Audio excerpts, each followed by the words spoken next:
Today, hello everybody, we are speaking with Joseph Blanchett, aka Legendary Frog. A huge geek for Lord of the Rings, Final Fantasy, and Legend of Zelda, Joseph joined Newgrounds in June of 2002 and very quickly spawned a following with his parody animations.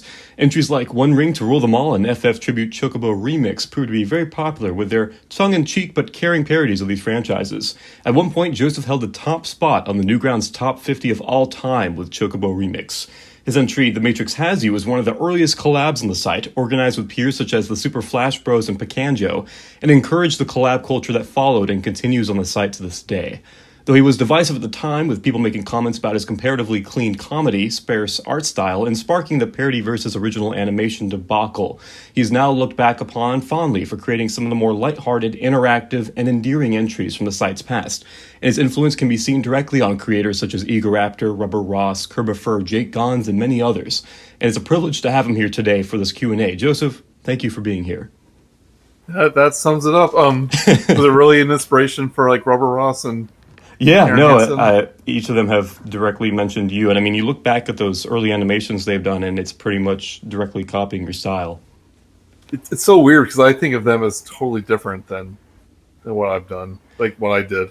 Yeah. No, I mean, and all these creators have gone on to do stuff in their own right. But I mean, I feel like that initial spark and talking with them about what got them into creating in the first place, your animation style and technique was definitely like up there with what got them into making flashes in the first place. Yeah, I remember actually listening to like some Game Grumps thing and Aaron like mentioning like my old cartoons is what kind of was one of the things that inspired him to start doing his own stuff.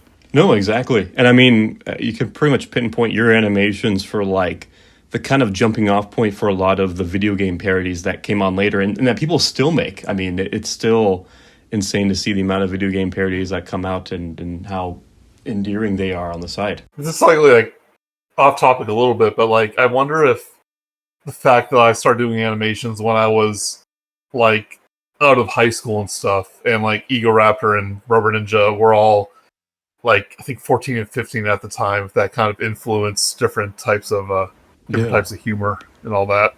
No, yeah, I'm sure it did, because you probably had a bit more of a base with your humor, whereas they were. It's interesting because I mean you came to the site relatively early on, so you kind of brought your own inspirations to what you did.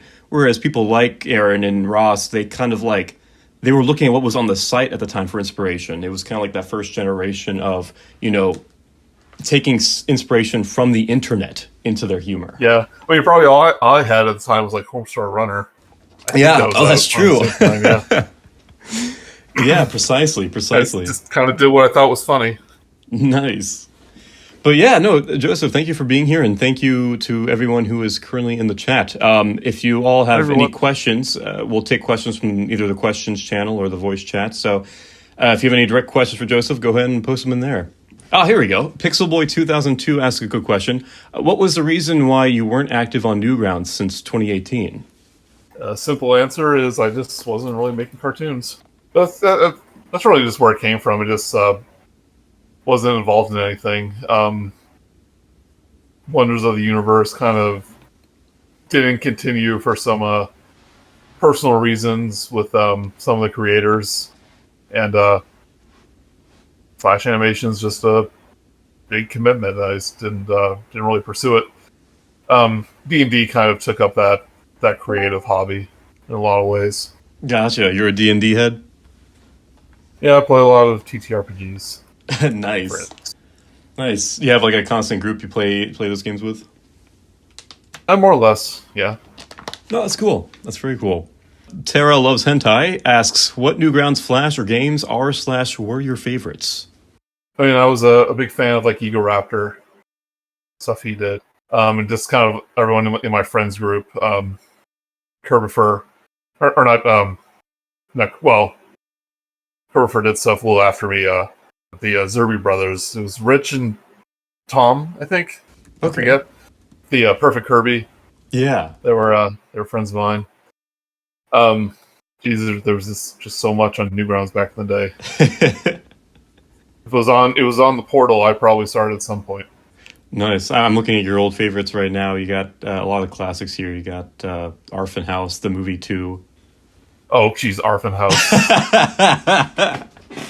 I still occasionally pull out Chicken in a Basket just randomly sometimes.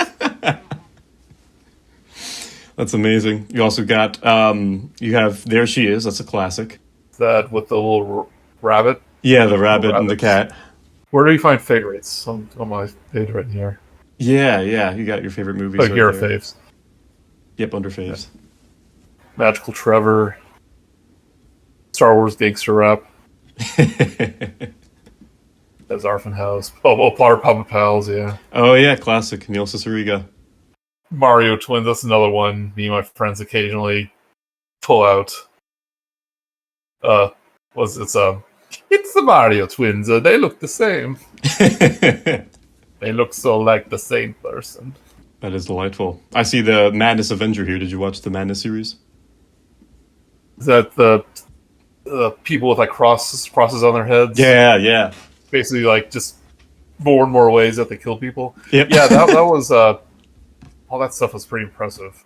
The choreography and kind of the just what Flash was back in the day that they could do all that. Nostalgia asks, what made you join Newgrounds? Probably just I was on the site. I saw people were making their own stuff, and I was learning Flash at the time, and I was like, well, I can make something. I can put it on Newgrounds. So I just made a super little animation, and I uploaded it. That was the Legend of Zelda music parody. I think it was my very first one. Yeah, yeah. I think you uploaded that one and Run Wing on the same day. It was the same day. Yeah. That's kind of weird. What was I thinking? You weren't thinking about it from a marketing angle. You should have been smarter with your output schedule. If I just did it different, if I just spaced it out, everything would be different. I know. It's like the butterfly effect. You're right, it was the same day. I probably was making it unrelated without the intention of putting on Newgrounds. And I decided to just upload it all on the same day. Yeah. And they both made it out of Under Judgment. And Final Fantasy was about a couple months later. And Carrigan thing was a couple months later, yeah. Was there a particular animation or inspiration for like what you could do in Flash at the time? Something that made you go, oh, I can do that. It must have been Homestar Runner. Homestar Runner? Yeah, it's like seeing that and go, oh, this is like a skit. This is a comedy show. Yeah.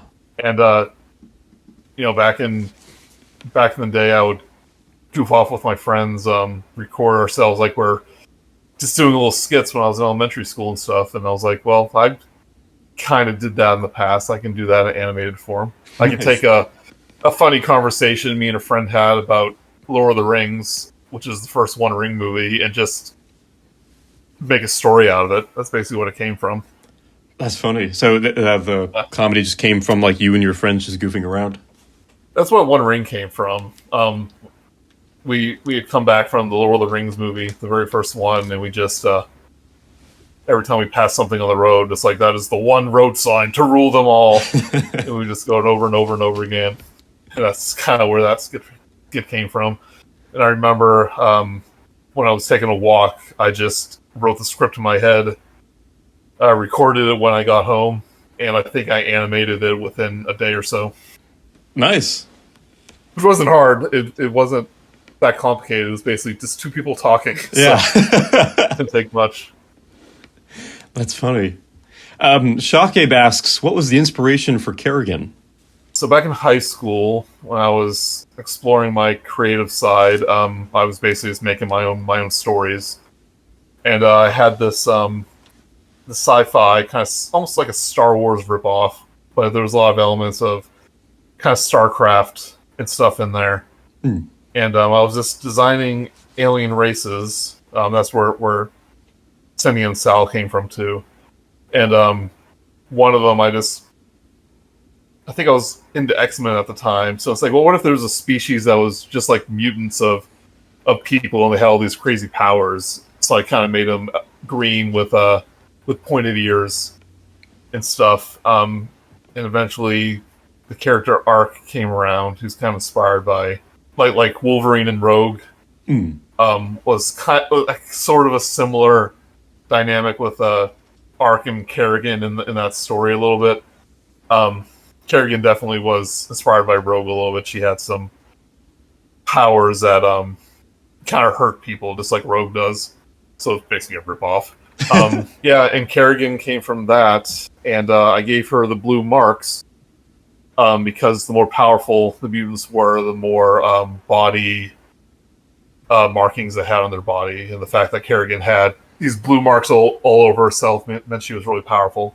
Gotcha. And that's where that came from. But around the same time, I had a friend in high school who was into anime, and this was probably before it got super mainstream in like the 2000s and stuff. And she was showing me some styles in the super deformed chibi style I really liked. I liked the big heads and stuff. So I just doodled some of those characters with like small bodies and bigger heads. And when I was learning Flash, I just wanted to do something overly cute.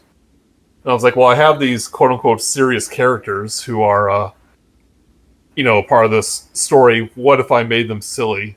So I just essentially made this, that's where the first Kerrigan video came from. I just made something overly cute and a little bit random using my more serious characters. And I just loved the way they looked. So when I wanted to do more of that with the first Ark and Kerrigan, the All Your Pie movie, I just continued to use those characters, and they kind of turned into their own thing. Nice. So it sounds like you were already writing these kind of sci-fi and fantasy characters and storylines before you even got into Flash. I never really wrote anything serious with it. But yeah, all these characters were part of a bigger story. Interesting. I had that a little bit later. I began thinking of some like fantasy themed stuff. Let's see, here was that Pick on Joe we were talking about during our interview. Oh, right. Yeah. You want to talk about that? Yeah. What do you want to know? What do you want to know? Shock Abe. Well, I guess, have you ever interacted with Pecan Joe? Not knowingly. Not knowingly. I think some people messaged me claiming to be him, but as I said, I don't think there was really one person, and if there was, then I see. You mentioned how like there's like a resurgence of the character, right? That's been messaging you. I mean, yeah, that was a few years ago. There was this weird couple of weeks where I kept on messages, and these people didn't even know who I was. So they kept messaging me with all that junk. Yeah, they were just messaging you just because old Pecan Joe had made videos about you, and that's the only reference they had. Pretty much. That's funny. Our RDM video, well, let's see. RDM has 2 questions. The first one they asked is, if they ever decided to make the next iteration of the Nintendo collab, and they asked you personally to pitch in a skit, would you do it? Oh, Nintendo? Yeah. If Chris Niosi was involved? Yeah, Kerbifer. Yeah. I haven't talked to him in a really long time. I would probably say yes. Cool. Yeah, if I had a good idea. Now, how did you get involved with Nintendo originally? Those collabs. I forget if I was actively talking with Herbifer or. See, I'm trying to remember what I did for that. I did this. I did Tetris, the Tetris Hospital. Okay. Which is, you mentioned a couple days ago was some of my favorite animations. Tetris Hospital is legit, maybe the best thing I've ever done. Because it's like 30 seconds long. It tells a moving and story of betrayal and all that stuff. Yeah, I think Kerfer was just reaching out to animators he knew, and I came up with that Tetris idea. Nice. Yeah, and I stayed in contact with him. He was kind of in the friend group of the voice actors we knew. Yeah. So he showed up in some other things. And when he did the sequel, I don't think I didn't write that the ones for the sequel, I just animated them and voiced them. Yeah. Okay, nice. And RDM also asks, how do you think a modernized / TOTK version of The Return of Ganondorf would go? TOTK. I had to Google that because unfortunately I'm not a gaming nerd. Tears of the Kingdom. Oh, Tears of the Kingdom, of course. Would it be like you're saying like a sequel, the same type of characters? I would have Link waking up from his pool and Ganondorf being his annoying neighbor. Yeah, there's some potential there with Link, like it can be the same character even though the games are like different timelines or whatever. Where just like Link is trying to get away from Ganondorf from being an annoying neighbor, so he finally just locks himself away in a cave for 1,000 years or 100 years, whatever it is. And when he comes back, like Ganondorf is turned into this giant cloud monster because Link won't be friends with him. I like that. That's very on brand. I love that. Pixel Boy 2002 asks your favorite Arfenhouse character. Oh, yeah, I was looking that up. I mentioned saying the word chicken in a basket over and over again. That struck me as so funny back in the day. I don't think I have a favorite, to be honest. I'm looking at the characters. I don't remember any of these guys. That's all right. Is this the Boogie Zoogie Duke? No, that's the Demented cartoon movie. Yeah, that was another favorite one of mine. Oh, yeah. Cartoon movie. Yeah, I love that thing. I remember in one of the Matrix movies, if you click something, I think the bomb from Demented cartoon movie will pop up and explode, or the watermelon. Nice. Yeah, I need to watch that again. Same. There's a funny line in that I'm just not remembering. Oh, there's a lot of them, especially in that one. It's packed. Yeah. Subaru Lowell asks, what's the inspiration for LegendaryFrog, the username? LegendaryFrog was named after Frog from Chrono Trigger. I played it years after the fact. I was playing it near the end of high school. And I was writing... Oh, people are going to look this up now, but I was writing things on GameFAQs. And I needed a username. When I started doing animations, I was going to... people didn't use their name very often back in the day. So I was going to use the name Jab, J-A-B, because those are my initials. And that's how I signed all my art. Until someone told me that there was an adult artist that used that as their moniker. And I said, well, I don't want to be confused to them, so I chose LegendaryFrog. There's a version of one of the old movies, probably the Final Fantasy one, that has the name Jab in it until I changed it on the title screen. Yeah. Nice. I mean, I think I mentioned this too. Imagine if I kept that and people's like, hey, you see the new Jab cartoon? Like, maybe that has a nice ring to it, but I think, like, hey, do you see the new LegendaryFrog cartoon? Has a little more of a nicer tone to it. A little more, has a little more meaning to it, yeah. Tara asks if, did you go to any of the Newgrounds meetups or the booth at a convention? Never really been one for cons, so I have never been to an animation theme one or met anyone from the Newgrounds community. So, gotcha. Nope. Let's see. I'm not really one for like to do a panel and stuff like that or do like meet and greets. So I get you.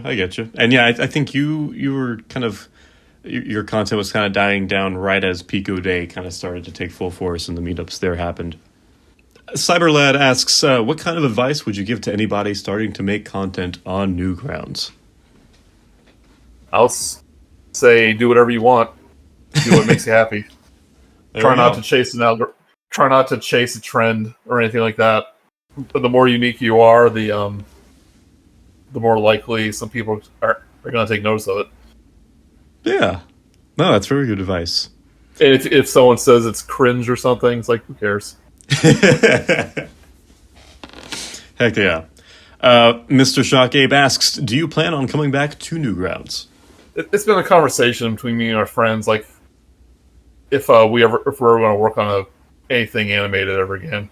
Mhm. And we talked about a little bit about this in the interview. It's just a big undertaking these days, especially now that the level of quality it would kind of have to reach is so much higher.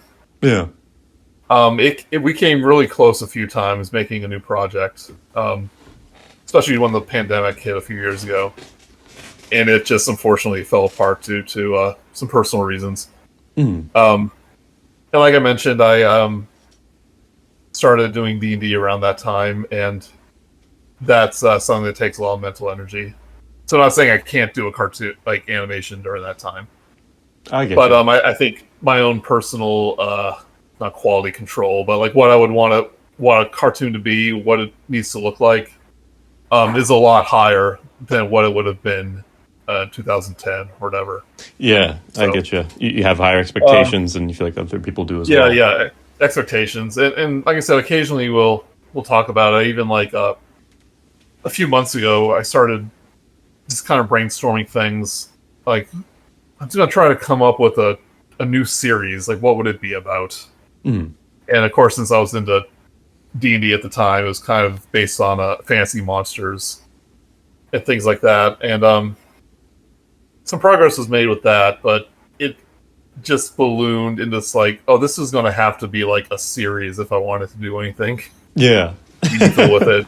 Um, and I thought about it, it's like, well, like years ago, I had a All About Random Battles 2 script written. I think I just even did some storyboards of it. Mm. There was an Ark and Kerrigan movie a few years ago that I had written, but again, it just turned into such a big project. Yeah. And some of my friends say, "Oh, it doesn't matter," and they're probably right in the like that. It doesn't really matter if it's not matching all these more professionally animated stuff. And occasionally, I look back at that and wonder, it's like, well, what do we need to do to make this happen? Like, can I actually devote the resources to make a nearly 20-minute, Ark and Kerrigan movie? Because it was a pretty big script. Yeah, I get you. So it's become kind of overambitious. yeah. Cyberlad asks, how often do you check in on the site? Newgrounds. To be honest, I don't go there. Gotcha. Where do you So get your content nowadays? on the YouTubes, On the tubes of the U. yep. My goodness be gracious. So that means I only see the popular stuff, probably. I get you. Yeah. Subaru asks, and we can have this be the last question here. When did you start getting into D&D or TTRPG in general? So I've listened to a lot of D&D shows in the past, like Acquisitions Incorporated from Penny Arcade. But I never had the friend group to play anything, and it was around 2019 or so where one of our friends wanted to run a D&D game. So we ran the Sunless Citadel. You can find that on the Toonworks channel. Hmm. And a couple years later, especially after the pandemic, Oh, yeah. we started playing D&D again, and I wanted to try DMing.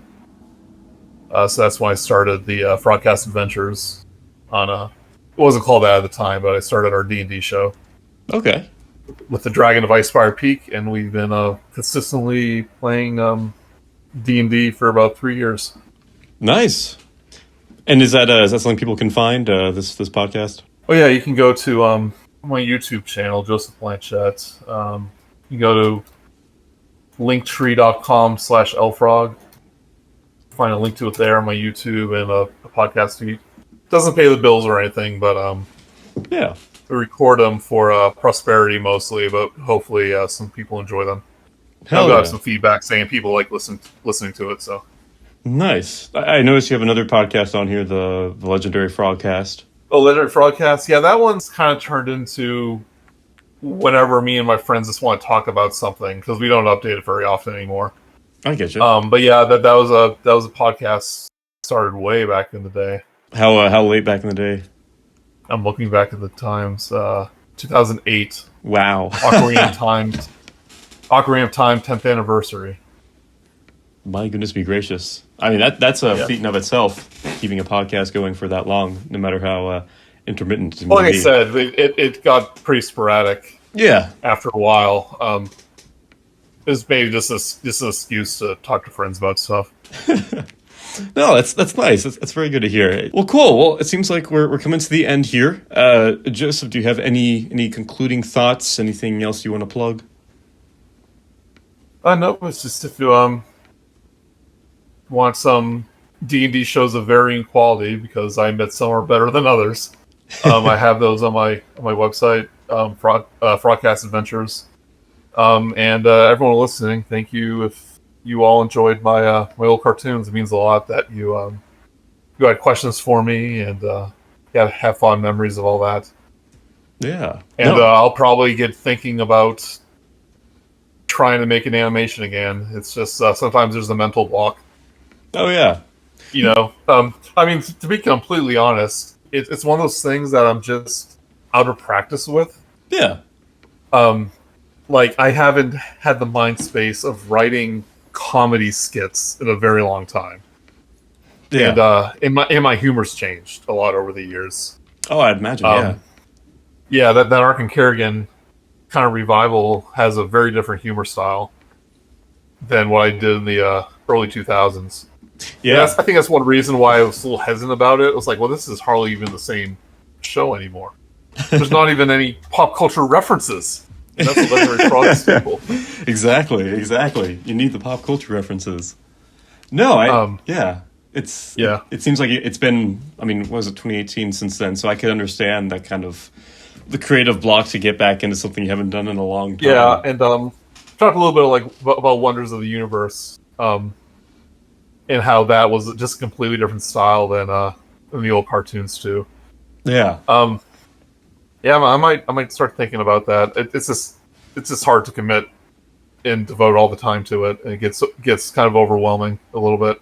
Yeah, no, I get it. It's especially with the story ideas you have sound like they're very ambitious. So I can see how trying to tackle that all at once is a lot. A few years ago too, I tried to do a One Ring 4, and again, unfortunately, not going into details. There's a lot of like personal reasons why that didn't happen. Some falling outs and stuff. Okay.